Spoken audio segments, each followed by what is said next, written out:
Perayaan Natal itu bukan uji siapa yang paling kuat mabok. Jangan sampai keluar dari sini sebentar ini tradisi Kristen ini sebenarnya terlalu mantap. Habis ibadah di sini dong ibadah di rumah. Bahkan di tata ibadah kita yang untuk ibadah di rumah itu doa syafaat oleh Bapa. Jadi Bapa yang sebenarnya itu hancur kalau berdoa, kali ini dia akan berdoa. Aku berkata kepadamu, kasihilah musuhmu, berbuatlah baik bagi yang membencimu, mintalah berkat bagi yang mengutuk, berdoa bagi yang mencacimu. Kalau pipi kirimu ditampar, berikan juga pipi kanan. Aku yang memilih kalian. Ya Tuhan Allah, kami rindu kepada firman-Mu. Sebagai bagian di mana Tuhan mengajarkan kepada kami maksud-maksud-Mu dan menerangi jalan-jalan hidup kami. Biarlah kemudian firman-Mu akan menjadi pelita bagi kaki kami sekaligus terang bagi jalan kami. Di saat malam ini, ketika kami merayakan malam kelahiran-Mu, Tuhan jauhkan semua penggoda pencobaan. Dan tolonglah kami Tuhan. Di dalam nama Yesus, Tuhan dan Juru Selamat yang lahir bagi kami. Kami berdoa. Amin.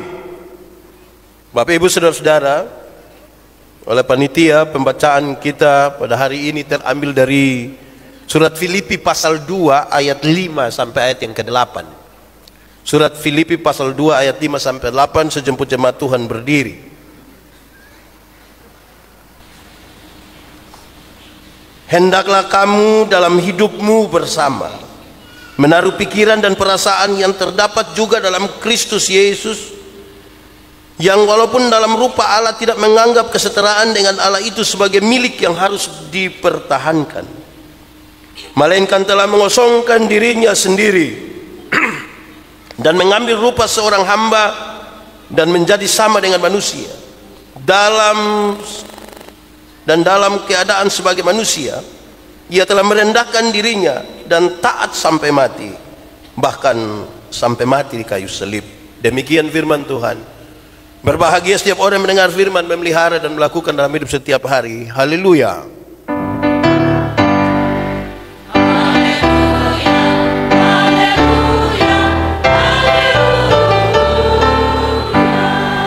Mari silakan duduk semuanya.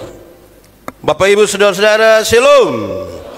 Itu terlalu lemah, kuat sedikit. Shalom. Selamat Natal. Kasih salam di samping kiri kanan dulu. Ucapkan selamat Natal.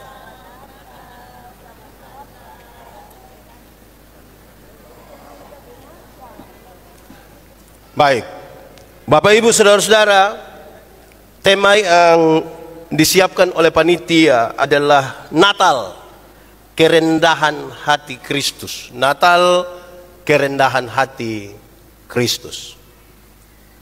Ada satu orang diundang pergi ke satu acara pesta yang dihadiri oleh banyak sekali orang. Tapi sayang hari itu hujan. Banyak orang yang datang ke pesta itu cukup berhati-hati. Termasuk yang diundang ini salah satunya. Ketika orang sudah banyak, dia datang sampai di depan pintu mau masuk, ada genangan air dan sedikit lumpur di situ. Mungkin karena tidak terlalu menaruh perhatian, tiba-tiba dia jatuh. Saudara bisa bayangkan kalau jatuh di hadapan banyak orang. Pakaiannya itu menjadi sangat kotor karena lumpur itu. Tapi mungkin itu tidak berbanding dengan rasa malu, karena pasti ditertawakan oleh banyak orang. Orang pasti bicara tentang dia. Keadaan ini disaksikan oleh pemilik dan yang merayakan pesta itu, mengadakan pesta itu. Tuan nyonya pesta ini kemudian melakukan satu tindakan yang baik. Tuan pesta ini datang bukan saja untuk merangkul orang yang jatuh itu, tetapi dengan sangat sengaja dia sengaja tidur di dalam lumpur itu. Tuan pesta itu tidur di dalam lumpur itu, pakaiannya itu jadi kotor sekali, dan dia bangun memeluk tamu yang tadi jatuh itu. Seketika ribut-ribut dari tamu undangan yang lain itu menjadi diam. Karena mereka tidak pernah menduga bahwa tuan pesta bisa melakukan itu, kepentingannya hanya untuk menolong seseorang yang mungkin sudah malu karena dia jatuh dan penuh dengan lumpur. Saudara-saudara, itu menjadi pengantar bagi kita untuk kita lihat bahwa Allah dalam seluruh kesempurnaan dirinya, dia tidak memperhatikan itu sebagai sesuatu yang perlu dipertahankan. Tapi dia merendahkan dirinya menjadi manusia dan menjadi dosa karena kita yang lebih dahulu telah berlumuran lumpur dosa. Saudara-saudara, surat Filipi ini adalah surat yang dikirim oleh Paulus dari penjara kepada jemaat yang ada di Filipi. Filipi adalah satu kota perdagangan yang cukup maju.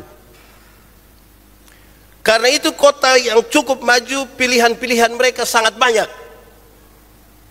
Sekali lagi, karena itu kota yang cukup maju, pilihan-pilihan itu sangat banyak. Kalau hanya sekedar mau dapat tempat untuk rame-rame berkumpul banyak orang, tidak harus di gereja. Ada banyak tempat untuk mereka pilih, bisa pergi. Saudara-saudara, pilihan-pilihan itu memungkinkan orang menaruh kriteria-kriteria tertentu berkaitan dengan yang nomor satu dalam hidupnya. Paulus menuliskan surat ini untuk mengucapkan terima kasih. Oleh karena ketika dia ada di penjara, jemaat-jemaat Filipi ini sangat setia memperhatikan dia. Paulus punya rasa cinta yang besar terhadap jemaat ini. Dan karena itu dia mengucapkan kalimat-kalimat kepada mereka dengan ketulusan, penuh harapan, penuh dengan kegembiraan. Tetapi dari semua keadaan itu, Paulus sesungguhnya pada waktu itu sangat cemas. Kenapa dia cemas, saudara-saudara? Oleh karena pekerja Kristen waktu itu ada banyak juga yang menantang dia. Jadi dia ada melayani, oleh karena pelayanan itu membuat dia masuk penjara. Tetapi ternyata tidak semua orang bersimpati kepadanya. Ada banyak orang juga menantang dia. Saudara-saudara, di dalam jemaat itu ada orang-orang yang mengajarkan ajaran-ajaran yang tidak benar. Tetapi untuk itu, saudara-saudara, Paulus meminta supaya mereka mesti rendah hati. Mereka mesti menjaga dan menguasai diri mereka. Mereka tidak boleh dikuasai oleh keangkuhan. Mereka tidak boleh dikelilingi oleh emosi yang meluap-luap untuk membalaskan apapun, oleh karena relasi mereka yang kuat dengan Paulus. Paulus mengingatkan kepada jemaat bahwa hanya karena rahmat Tuhan sajalah yang bisa memungkinkan mereka menjadi satu di tengah-tengah perbedaan pikiran dan pendapat mereka. Ini semua dimaksudkan, saudara-saudara, bahwa Paulus ingin memberi dorongan yang sangat kuat kepada jemaat, paling tidak untuk 5 hal ini. Secara umum kita baca di surat Filipi dan kita temukan pertama, Paulus sangat menginginkan supaya mereka berani dan tabah dalam menghadapi kesukaran-kesukaran. Kedua, Paulus menginginkan supaya mereka tetap dalam keadaan gembira walaupun kesukaran itu ada. Bersukacita itu mesti tetap ada. Ketiga, jemaat mesti punya keteguhan hati yang lebih daripada orang lain ketika ada di tengah-tengah persoalan. Keempat, Paulus menginginkan supaya apapun keadaan dan perbedaan mereka, kesatuan itu mesti menjadi catatan yang paling penting untuk dijaga. Dan yang terakhir, yang kelima, harus ditanamkan dengan baik di dalam hati dan pikiran mereka bahwa Tuhan Yesus menjadi pilihan paling utama. Tidak boleh ada satu pilihan yang lebih tinggi dari memilih untuk percaya kepada Tuhan Yesus sebagai Tuhan dan Juru Selamat. Itu yang paling tinggi. Saudara-saudara, lantas kalau kita mengerucut pada pembacaan kita, teks kita malam hari ini, Filipi pasal 2 ayat 5 sampai ayat yang ke-8. Diungkapkan dengan sangat baik tentang ciri utama hidup dari Tuhan Yesus. Tuhan Yesus itu disampaikan dia punya ciri utama adalah satu, penuh dengan kerendahan hati. Kedua, penuh dengan ketaatan. Dan yang ketiga, penuh dengan penyangkalan diri. Diungkapkan dalam teks tadi 3 bagian yang saya kira penting, karena ini menjadi perenungan kita di malam kelahiran Yesus. Tentang kerendahan hati, ketaatan, dan penyangkalan diri. Ayat 5 sampai ayat 8 mengungkapkan itu dengan baik, kerendahan hati, ketaatan, penyangkalan diri. Catatan pentingnya adalah apabila ciri utama yang 3 itu tidak ada, kerendahan hati, ketaatan, dan penyangkalan diri, kalau tidak ada, maka orang Kristen tidak pantas disebut sebagai pengikut Kristus. Karena apa yang ada pada Yesus ini yang kemudian harus menjadi ikutan bagi orang-orang yang mengaku sebagai pengikut-pengikutnya.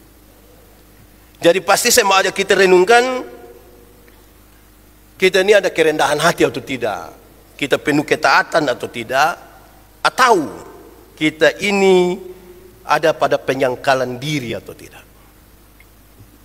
Orang Kristen harus memiliki 3 hal itu dalam hidupnya.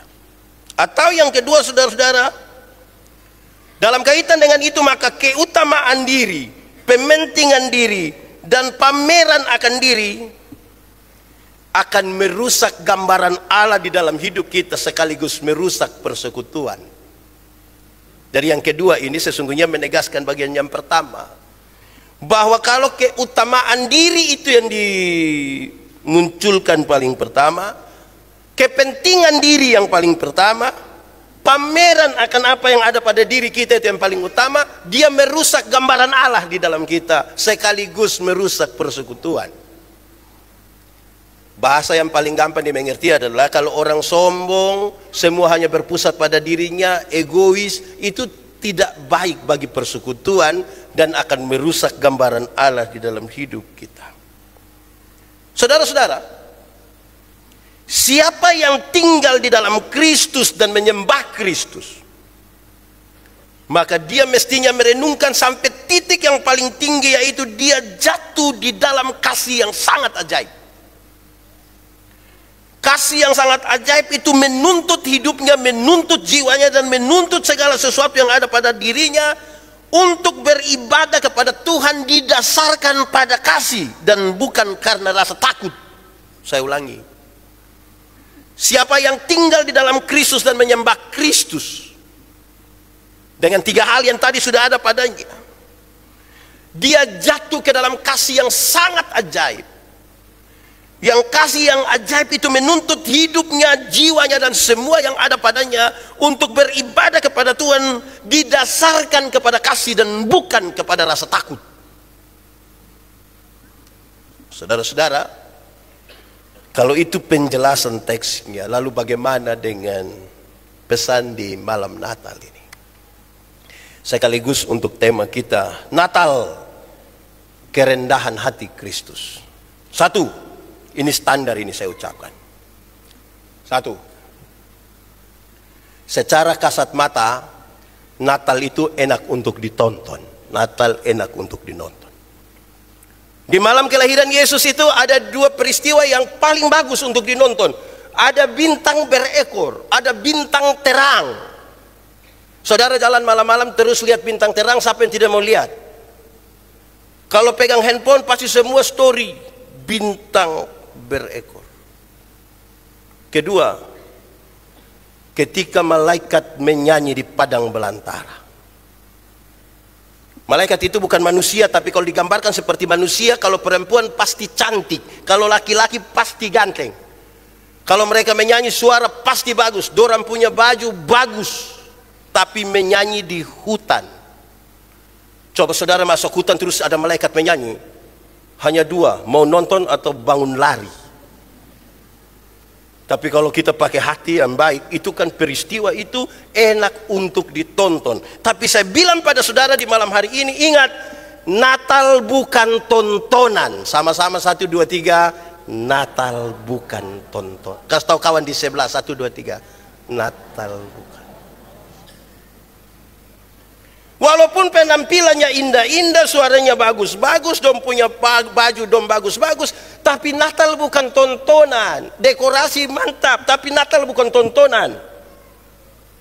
Natal itu tuntunan. Sama-sama 1, 2, 3, Natal itu tuntunan. Siapa merayakan Natal mesti dituntun untuk berjumpa dengan Kristus bayi Natal. Kalau dia merayakan Natal tapi tidak berjumpa dengan Kristus bayi Natal, dia hanya merayakan perayaan tontonan. Dan saya bilang pada saudara bahwa teman-teman yang kerja sebagai event organizer lebih hebat bikin perayaan tontonan dibandingkan kita. Baju-baju dong semua ini hari bagus. Ada warna hitam, hijau, biru, apalagi. Semua warna ini ada bagus. Enak untuk ditonton toh, tapi Natal bukan tontonan. Natal itu tuntunan. Jadi pastikan malam hari ini saya dan saudara dituntun berjumpa dengan Yesus. Tapi dia bukan sekedar tuntunan biasa. Natal sekaligus juga tantangan bagi kita. Natal yang menjadi tantangan bagi kita adalah tema yang dipersiapkan oleh panitia hari ini. Tema kita adalah Natal kerendahan hati Kristus. Tantangan kita apakah setelah merayakan perayaan Natal ini kita benar-benar rendah hati atau tidak, itu tantangannya. Pakai logat Kupang yang begini, kamu sudah rayakan Natal jadi sedikit alor. Sudah Natal jadi? Jangan sampai habis Natal masih sombong, atau sementara Natal sementara sombong. Soal baju saya bisa sombong, lihat deh pembaju cuci suatu kali langsung apa leh? Nah itu. Jadi Natal itu sekaligus tantangan. Tantangan kita adalah merendahkan diri. Harusnya setelah perayaan Natal ini tidak boleh ada lagi orang yang merayakan Natal di sini ini kemudian sombong. Tidak boleh. Mesti rendah hati. Natal adalah tantangan. Jadi sudah bikin perayaan tontonan yang bagus. Jadi Pendeta Yandi tidak bilang bahwa tontonan tidak bagus. Tontonan tetap bagus, penting. Tapi harus ada tuntunan. Dan tuntunan itu kemudian menolong kita berhadapan dengan tantangan kita. Dan tantangan kita adalah merendahkan diri. Saya tidak tahu kenapa ini kemudian menjadi pergumulan panitia tentang kerendahan hati. Saudara-saudara, Tuhan menjadi manusia, lahir di kandang. Apa maksudnya? Bangsa Israel menanti-nantikan Mesias. Mereka ada dalam penjajahan dan mereka menunggu, menanti-nantikan Mesias. Kalau mereka tinggal di dalam penjajahan, maka mereka itu sama kelasnya dengan budak. Tapi dalam pikiran orang-orang di Palestina waktu itu, budak itu kelasnya sama dengan binatang. Budak bukan manusia. Budak sama dengan binatang. Peristiwa Natal telah membawa sesuatu yang baru bagi mereka. Yesus bahkan lahir sangat hina di kandang binatang, berjumpa dengan mereka yang tidak dapat penghargaan dari manusia.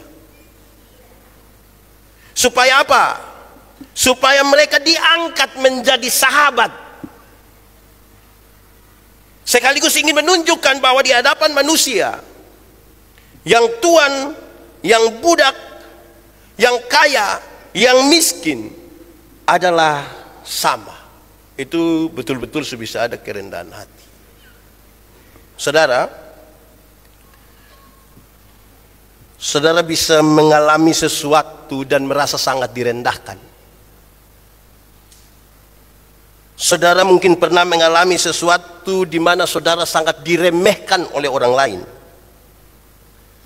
Saudara mungkin pernah mengalami ataupun mungkin sementara mengalami bagaimana saudara diolok-olok oleh orang lain.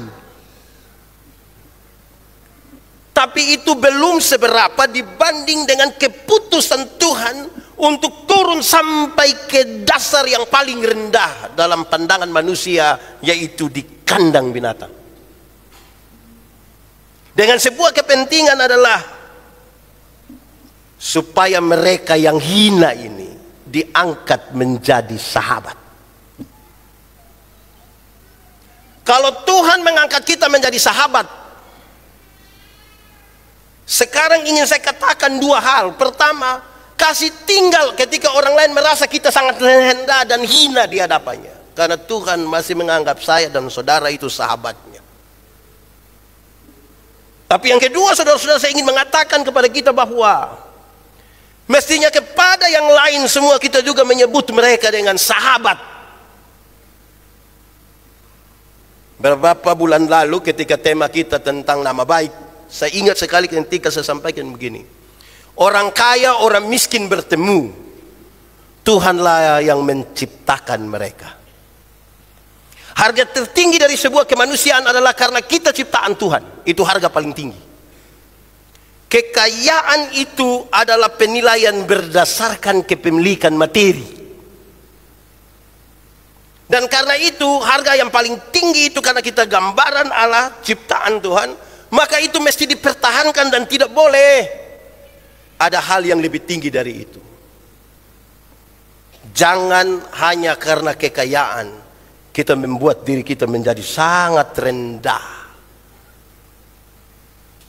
Atau sebaliknya, ada orang yang karena harga dirinya dia bisa mempertaruhkan kekayaan yang besar.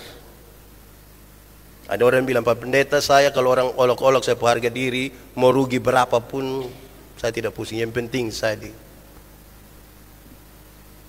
untuk kepentingan menjaga harga diri, orang bisa mengorbankan materi. Tapi ada orang yang untuk kepentingan materi bisa mengorbankan harga dirinya. Keputusan Tuhan untuk menjadi manusia tadi didasarkan pada kasih yang besar. Dia lihat kita susah. Dia lihat kita ini sudah tidak mungkin lagi selamat.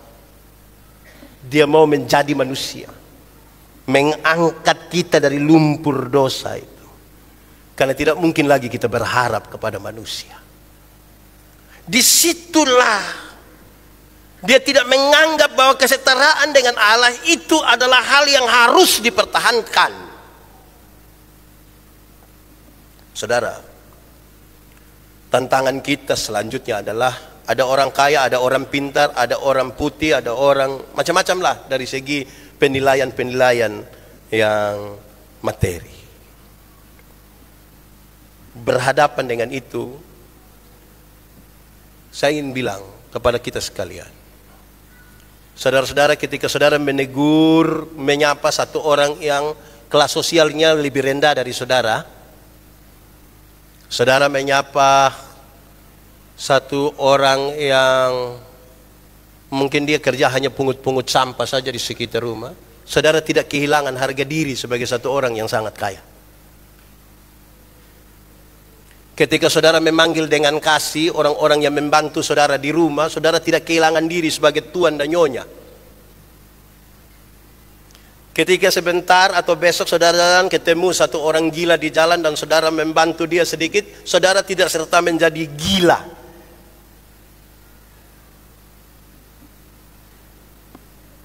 Apa yang harus dipertahankan? Saudara-saudara, ada hal memang harus dipertahankan. Tapi untuk menjadi orang-orang yang disebut sebagai pengikut Kristus mesti memang harus berani turun, harus berani memeluk, harus berani kotor, harus berani untuk banyak hal. Berjumpa dengan banyak orang. Karena kita bicara tentang kerendahan hati. Ketiga, itu yang kedua tadi ya. Ketiga, bahkan Tuhan itu taat dan taat sampai mati. Kerendahan hati dan kemudian taat. Tidak boleh ada satu hal pun yang ada pada diri kita yang memungkinkan kita membuatnya menjadi alasan untuk tidak taat. Ada orang bilang pada saya begini, pendeta, kalau Tuhan itu dia maha kuasa, kenapa waktu tentara-tentara mau ditangkap dia tidak kasih tunjuk sedikit kuasa lah, kasih tunjuk sedikit saja. Mungkin orang semua langsung percaya. Bayangkan kalau orang bawa itu tombak, orang datang terus Tuhan Yesus tiup sedikit ya, jatuhlah itu panglima. Pasti dong semua langsung percaya. Terus dia bilang saya, kalau saya yang Tuhan, terus saya bilang, Andia kalau lu tidak jadi Tuhan. Karena Tuhan itu dia penuh kuasa tapi dia taat. Oleh karena kasih yang besar dia taat, bahkan taat sampai mati. Kepentingannya apa? Kepentingannya supaya kita diselamatkan. Ada beberapa godaan yang memaksa orang-orang Kristen untuk kasih tunjuk dirinya. Itu godaan pun Tuhan Yesus alami.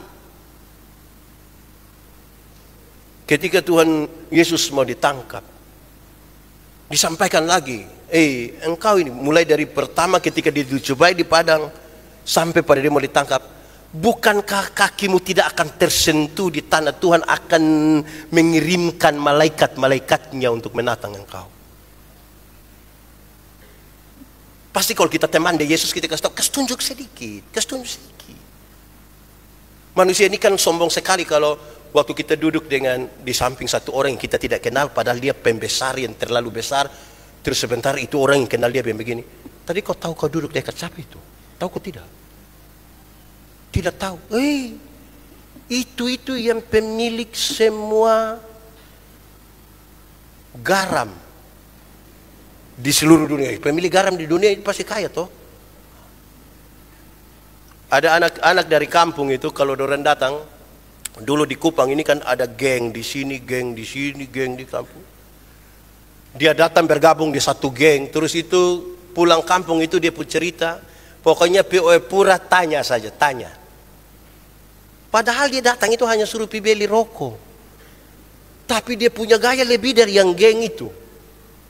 Ada upaya yang mendorong kita untuk kasih tunjuk siapa kita, pamer diri itu.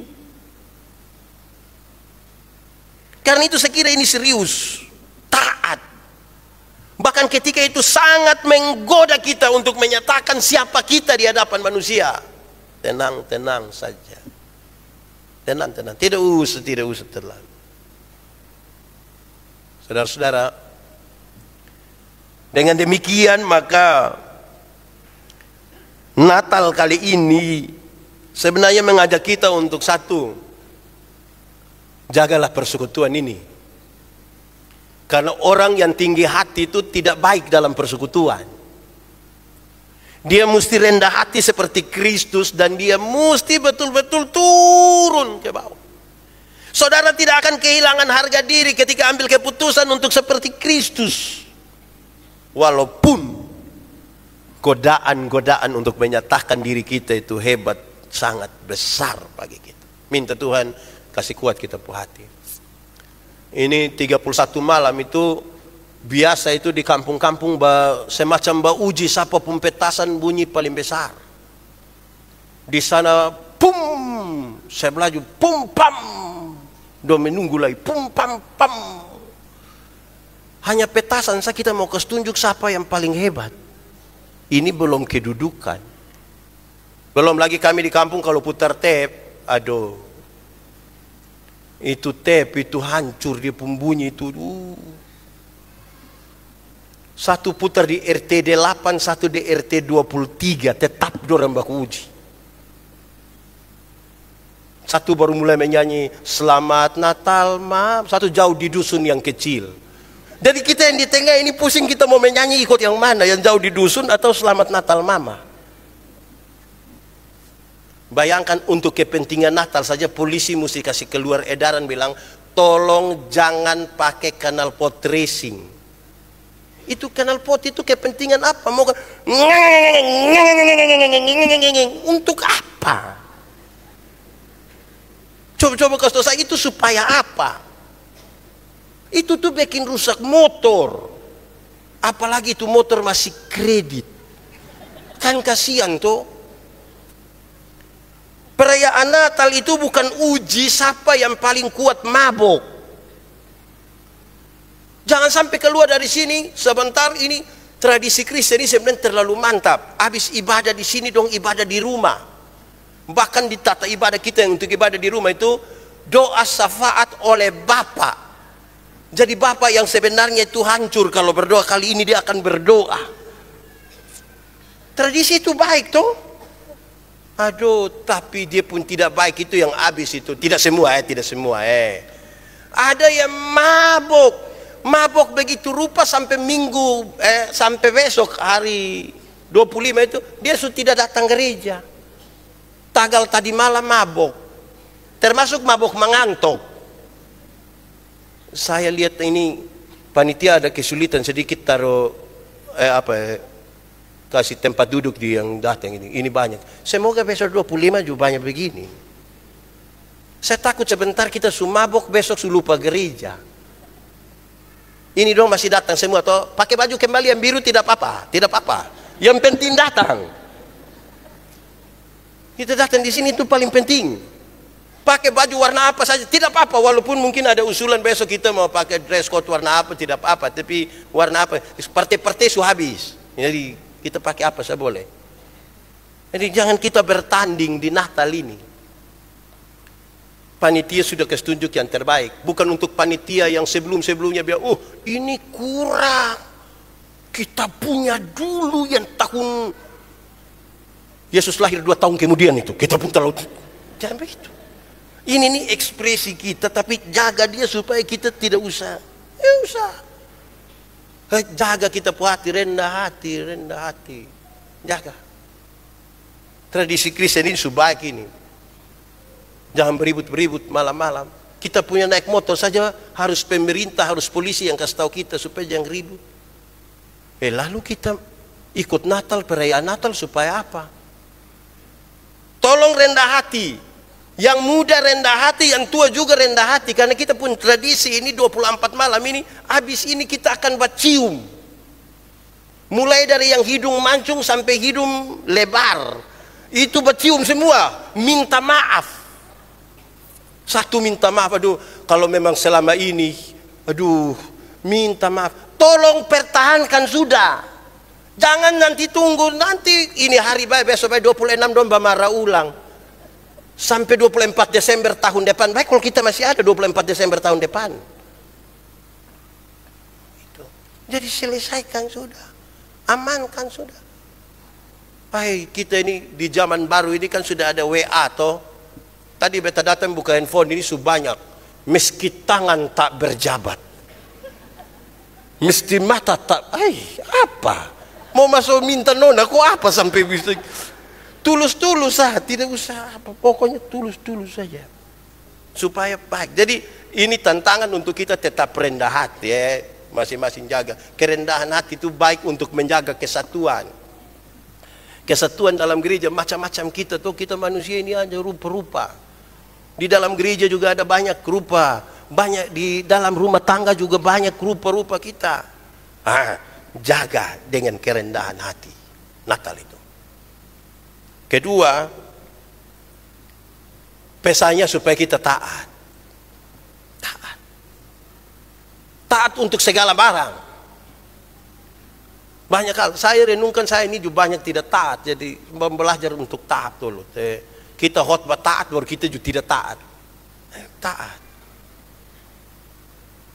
Yesus itu taat sampai mati. Saya suka pakai contoh begini. Ini saudara hafalin contoh, tapi saya suka pakai contoh begini. Di Agape ini kan untuk CD harus katekisasi 1 tahun. Di banyak gereja di Gemit memang rata-rata 1 tahun. Anak-anak yang itu katekisasi itu kalau tidak ikut pertemuan 3 sampai 4 kali itu tidak bisa ikut CD. Jadi dong datang taat ikut. Terus nanti ada yang hubungi pendeta, yo, nanti Desember itu ada tabis CD kok. Ada. Kenapa? Sepupu anak yang di Bandung itu. Anak sekolah dokter itu pintar sekali. Tanda pun pintar itu, dosen belum tahu, dia sudah tahu semua. Nah, dia kenapa? Dia mau datang, lalu bisa tabis memang dan dia kok.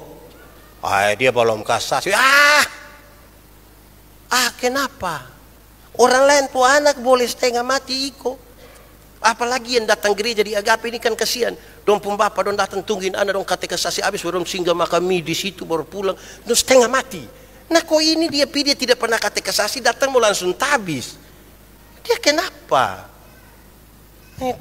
Taat ini juga baik ini. Supaya ajar bahwa kita semua ini setara ini.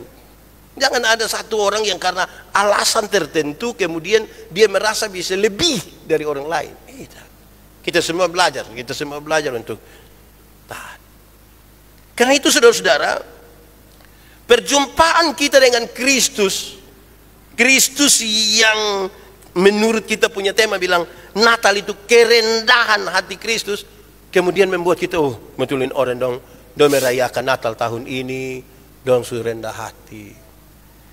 Tadi saya bilang yang tua juga rendah hati, yang muda juga rendah hati, toh taat semua.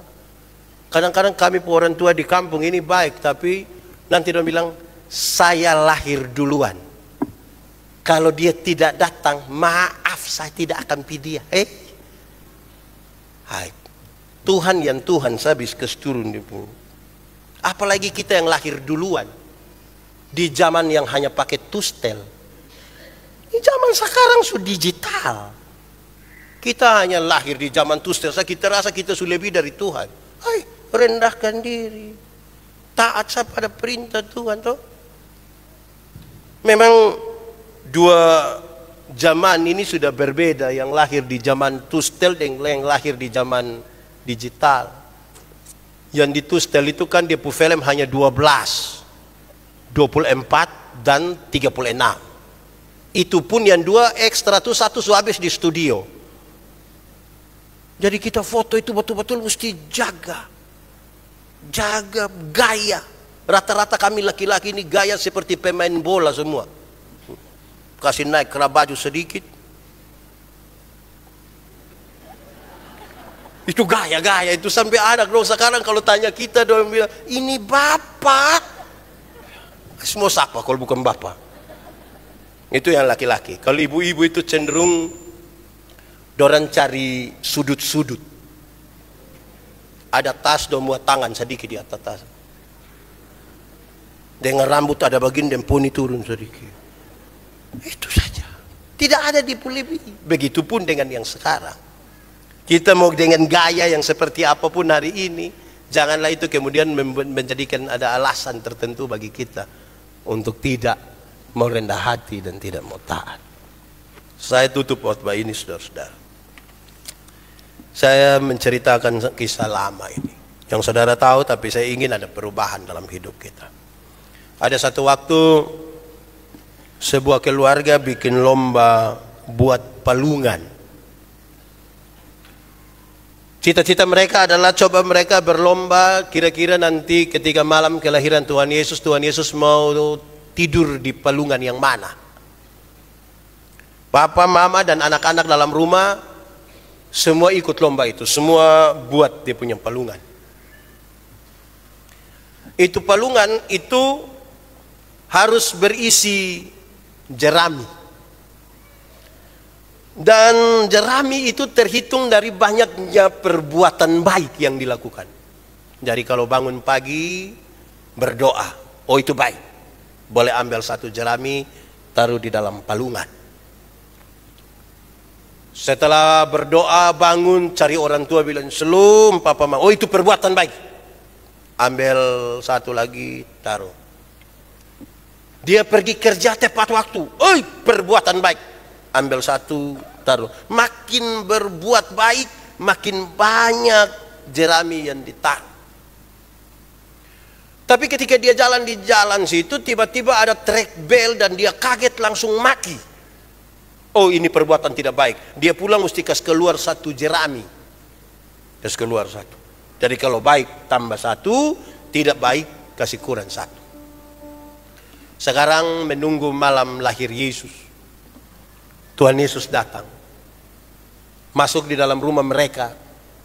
Dan kemudian dorang harap-harap cemas ini kira-kira Tuhan Yesus mau tidur di palungan yang mana. Setelah tunggu-tunggu begini, kepala rumah tangga coba untuk bertanya, Tuhan Yesus, ini palungan dong sudah siap dan kami rindu Tuhan Yesus pilih saja. Kira-kira Tuhan Yesus mau di palungan yang mana? Ternyata Tuhan Yesus bilang tidak. Saya tidak akan tidur di palungan manapun. Saya tidak akan tidur di palungan manapun. Apakah palungan kami ini tidak layak bagi Tuhan untuk Tuhan tidur di dalamnya? Bukan soal itu. Saya ambil keputusan untuk tinggal di dalam rumah ini. Kenapa? Sebab mulai dari tahun lalu ketika kamu mulai berpikir untuk merayakan Natal dan membuat palungan, kok rumah ini jadi baik Yang tipu sudah tidak ada, yang marah-marah juga sudah tidak ada. Bukan sudah tidak ada itu bukan dia mati, maksudnya jaga-jaga tidak marah sembarang. Yang maki-maki juga. Jadi ini rumah jadi baik, rumah jadi teduh, saya bisa tinggal di dalamnya. Kepentingan kita ada di situ. Kalau kita bicara tentang dua kata kunci, kerendahan hati dan ketaatan, mesti rumah kita sudah ada di dua hal itu dan Yesus mau tinggal di situ. Yesus mau tinggal dalam rumah kita, Yesus mau tinggal di tempat persekutuan kita. Nah, itu kepentingannya di situ. Karena itu selamat merayakan Natal, selamat berekspresi dengan semua ekspresi yang Tuhan izinkan kita lakukan. Tapi biarlah makna ini sampai kepada kita. Pilihan-pilihan memang sangat banyak sebagaimana di Filipi. Tapi kita mesti memilih begitu serupa sampai Tuhan menjadi pilihan yang paling penting dalam hidup kita. Sebab kalau bukan Tuhan yang paling utama dan yang paling penting dalam hidup kita, saya rasa bahwa kita tidak merasa penting untuk melakukan apapun bagi dunia ini dan bagi Tuhan. Semuanya akan berpusat pada diri kita. Semuanya hanya untuk kita cerita tentang diri, keangkuhan dan yang bertolak belakang dengan apa yang Tuhan mau. Tuhan memberkati kita. Mari kita berdoa. Ya Tuhan Allah, terima kasih banyak untuk firman-Mu. Kami renungkan firman-Mu dalam keterbatasan kami di malam ini. Malam di mana kami merayakan kelahiran Tuhan. Sesungguhnya kalau kami mendramatisirnya dan mengingatnya kembali, betapa itu kelahiran yang sangat berat. Dan kami bertanya, untuk apa Tuhan mau datang ke dunia? Dan Tuhan menjawab, karena kasih-Nya atas kami. Harus kami bilang, Tuhan kami mohon ampun, karena Tuhan mengasihi kami, tapi Tuhan tahu bahwa belum tentu kami mengasihi Tuhan. Harus kami bilang, Tuhan kami mohon ampun karena Tuhan mengasihi kami, tapi belum tentu kami mengasihi orang tua, anak, kakak, adik, ipar, mertua, mantu, atau teman-teman kami.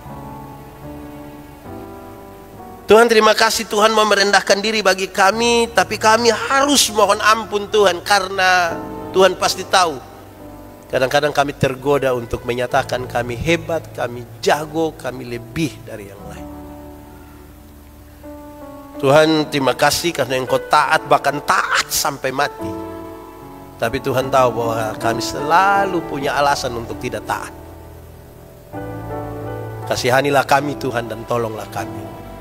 Biarlah Natal ini menjadi satu titik balik bagi kami yang ternyata tidak ada kasih, tidak setia, tidak ada ketaatan, dan tidak ada kerendahan hati. Terima kasih banyak Tuhan. Di dalam nama Yesus kami berdoa. Amin. Aku berkata kepadamu, kasihilah musuhmu, berbuatlah baik bagi yang membencimu, mintalah berkat bagi yang mengutuk, berdoa bagi yang mencacimu. Kalau pipi kirimu ditampar, berikan juga pipi kanan. Aku yang memilih kalian.